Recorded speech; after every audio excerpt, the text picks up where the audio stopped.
Hello बच्चों, चलिए प्रश्न पढ़ते हैं। प्रश्न दिया है, यदि अगेव की एक पत्ती की कोशिका में X क्रोमोसोम्स हैं तो इसके पत्रकंद की एक कोशिका में क्रोमोसोम्स की संख्या कितनी होगी।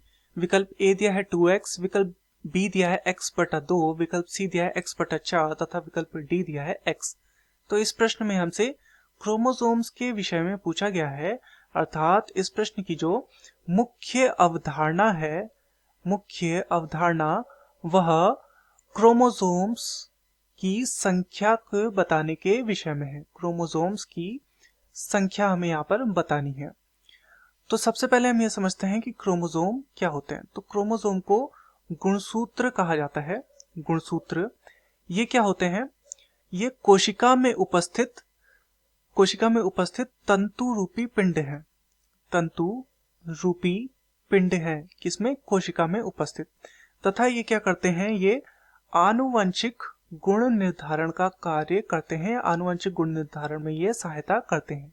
आनुवंशिक गुण निर्धारण का ये सहायक होते हैं आनुवंशिक गुण निर्धारण में। तो अब यहाँ पर हमें दिए गए हैं कि पत्ती की कोशिका में कितने क्रोमोसोम्स हैं, कितने गुणसूत्र हैं? X गुणसूत्र हैं। वहीं जो पत्ती की कोशिका होती है वो हमें समझना होगा कि यह होती है द्विगुणित, अर्थात ये जो है ये 2n होगी। तो इसका अर्थ है कि 2n बराबर है x, यानी कि जो द्विगुणित है उनकी संख्या है x के बराबर। तथा जो पत्रकंद होता है वो एक पत्ती के अक्ष पर उपस्थित एक मांसल संरचना है। जैसे ये पत्ती है तो यहाँ पर एक मांसल संरचना होती है, इसे बोलते हैं पत्रकंद। तो यहाँ पर क्या होगा? यहाँ पर भी ये क्या होगा? ये भी एक द्विगुणित संरचना होगी, द्विगुणित होगी। कौन होगी द्विगुणित संरचना? पत्रकंद। अर्थात इसमें गुणसूत्रों की संख्या कितनी होगी? 2n। जब पत्ती की कोशिका में 2n थी तो उसका मान कितना था? x था। तो यदि पत्रकंद में भी 2n है तो इसका मान भी क्या होगा? x होगा। अब ध्यान देने वाली बात यह है कि जो केवल युग्मक मात्र कोशिकाएं होती हैं, युग्मक मात्र कोशिकाएं जो होती हैं, इनमें क्या होता है? इनमें होता है अर्धसूत्री विभाजन इनमें होता है।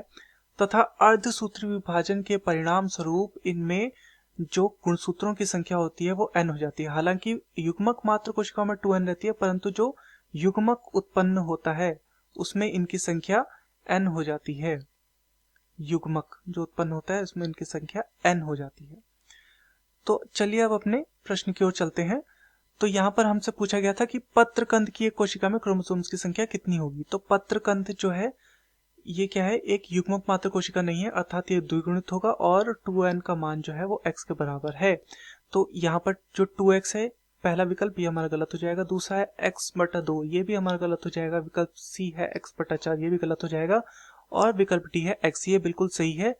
जितनी पत्ती की कोशिका में x जब क्रोमोसोम थे तो पत्रकंद में भी उतने ही होंगे। तो दिए गए प्रश्न का सही उत्तर होगा विकल्प डी x। मैं आशा करता हूं आपकी यह समझ में आया होगा। धन्यवाद।